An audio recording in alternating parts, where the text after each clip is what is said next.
For 4 years, neighbors in Phoenix, Arizona believed Jack Reynolds was a federal marshal protecting witnesses in their community. He carried a badge, drove government vehicles, and knew classified details about dangerous criminals. But when real U.S. Marshals investigated a security breach, they discovered the shocking truth: Jack Reynolds had never worked for the federal government. He was Michael Torres, a former convict who had been using stolen law enforcement credentials to infiltrate witness protection families. Before you watch this video, don't forget to subscribe to Beneath Stories, because sometimes the most terrifying threats are hiding in plain sight, right inside your own home. January 2020. Jack Reynolds moved into Saguaro Heights, an upscale Phoenix suburb known for its privacy and security-conscious residents. He introduced himself as a federal marshal specializing in witness protection operations. "I work with families who need to maintain low profiles," Jack explained to neighbor Susan Martinez. "Can't discuss details, but I ensure their safety and help them integrate into new communities." Jack appeared professional and knowledgeable. He wore proper federal credentials, drove official-looking vehicles with government plates, and carried himself with law enforcement authority. His knowledge of criminal justice procedures was impressive. Jack discussed ongoing cases, federal prosecution strategies, and witness protection protocols with remarkable accuracy. "Jack knows things only someone inside the system would know," observed retired police officer Dave Chen. "He's definitely legitimate federal law enforcement." Jack's presence made neighbors feel safer. Having a federal marshal in the community suggested their area was secure and well monitored. Jack quickly established himself as the neighborhood security consultant. He provided advice about home protection, identified potential threats, and offered insights into criminal behavior patterns. "Most people don't understand how criminals select targets," Jack told residents during a community meeting. "I can teach you to think like law enforcement and protect your families." Jack's recommendations were sophisticated and effective. He suggested security system upgrades, advised about online privacy, and helped residents identify suspicious activities. His expertise extended beyond general safety. Jack seemed to know specific details about organized crime, federal investigations, and witness relocation procedures. "Jack helped us understand why certain precautions are necessary," said neighbor Jennifer Park. "He explained how criminals track people and what we could do to stay invisible."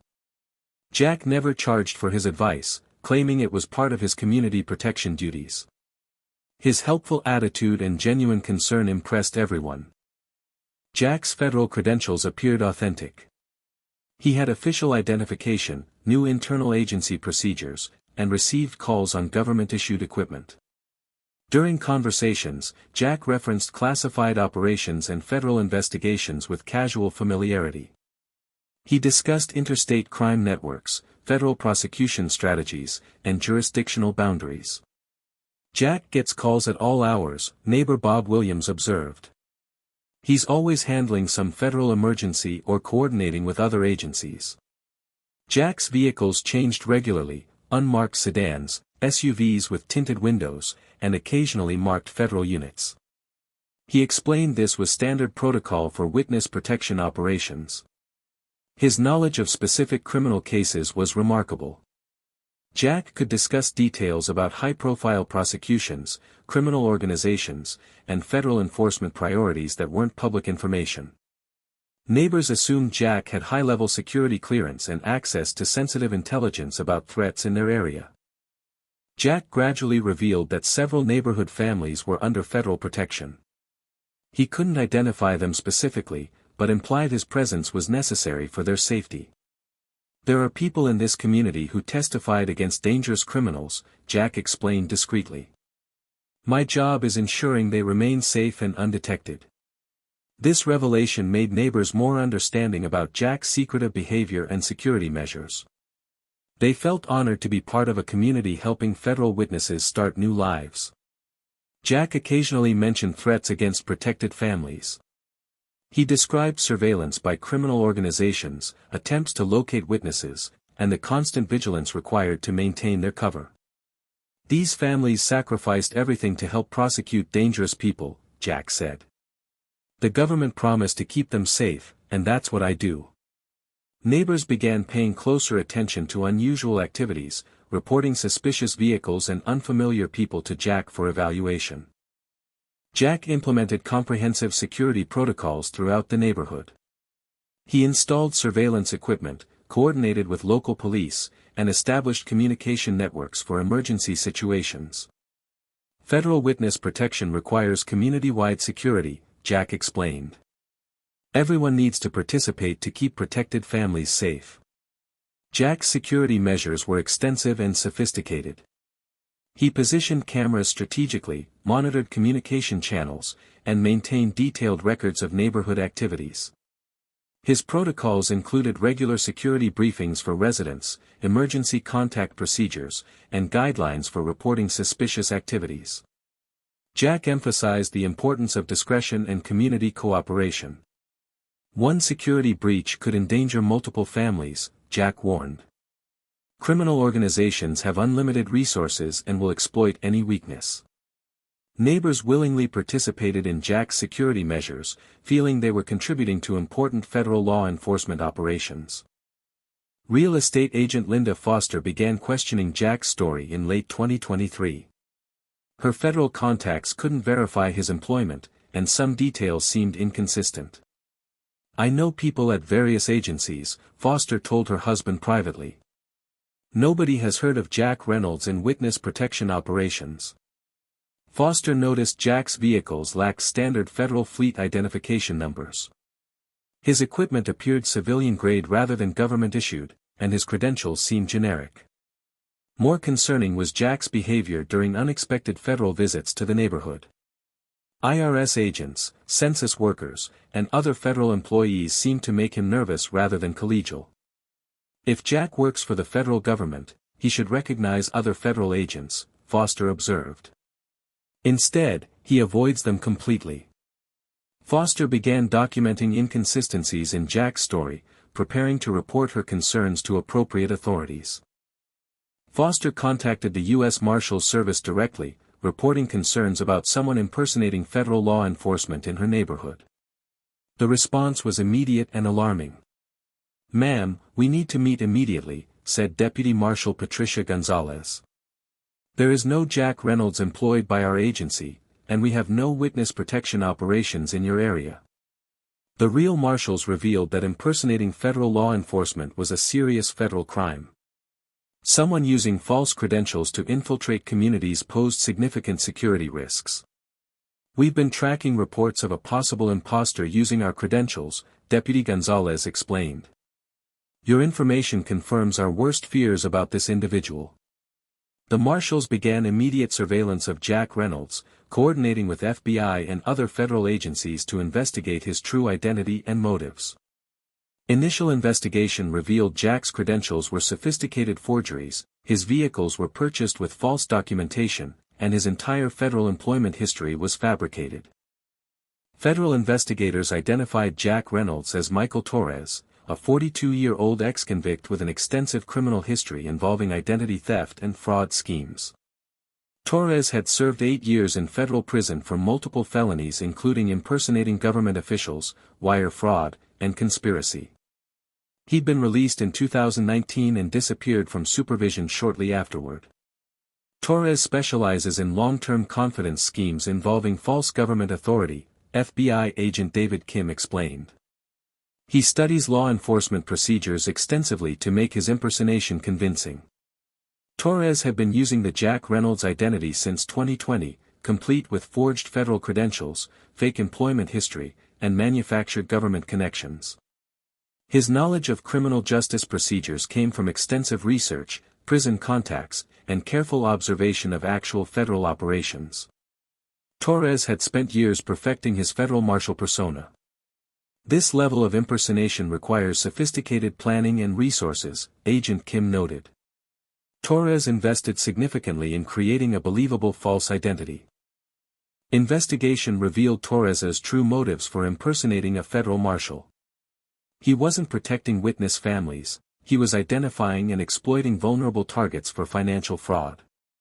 Torres had been gathering detailed information about neighborhood residents, their financial situations, family relationships, and personal vulnerabilities. His security consultations were actually reconnaissance for criminal activities. Torres used his false authority to gain unprecedented access to people's homes, finances, and personal information, Agent Kim discovered. He was preparing for a massive identity theft and fraud operation. Torres had collected social security numbers, bank account information, insurance policies, and investment details from dozens of families who trusted him with their security. His plan involved using this information to execute coordinated financial fraud against multiple families simultaneously, then disappearing before detection. The witness protection cover story gave Torres perfect justification for secretive behavior while gathering intelligence on potential victims. Federal agents arrested Michael Torres at his residence on March 15, 2024. He was charged with impersonating a federal officer, fraud, identity theft, and conspiracy charges related to his 4-year scheme. Michael Torres, you're under arrest for impersonating a U.S. Marshal and multiple federal fraud violations, announced Deputy Marshal Gonzalez. Torres attempted to maintain his Jack Reynolds persona even during arrest, insisting agents were compromising federal witness protection operations. His dedication to the false identity was remarkable and disturbing. Inside Torres's residence, agents discovered extensive files on neighborhood families, sophisticated forgery equipment, and detailed plans for financial fraud operations targeting his victims. Torres had mapped out every family's vulnerabilities, Agent Kim reported. He knew their routines, their finances, their relationships, and their fears.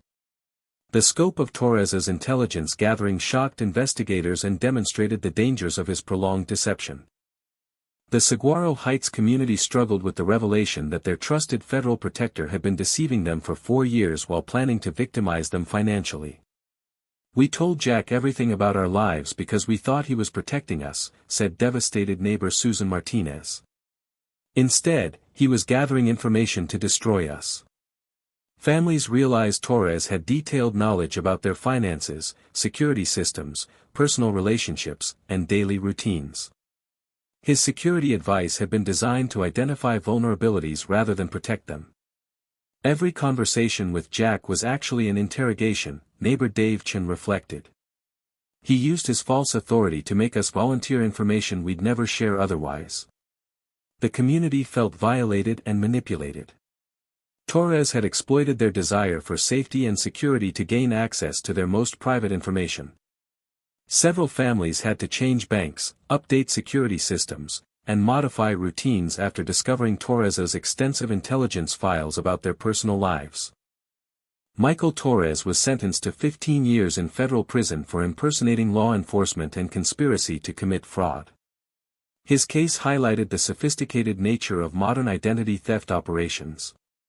Torres's scheme demonstrates how criminals exploit people's trust in government authority, explained FBI behavioral analyst Dr. Sarah Miller. He used our natural respect for law enforcement to gain unprecedented access to victims. The case prompted changes in federal law enforcement identification procedures and increased awareness about credential verification among community organizations.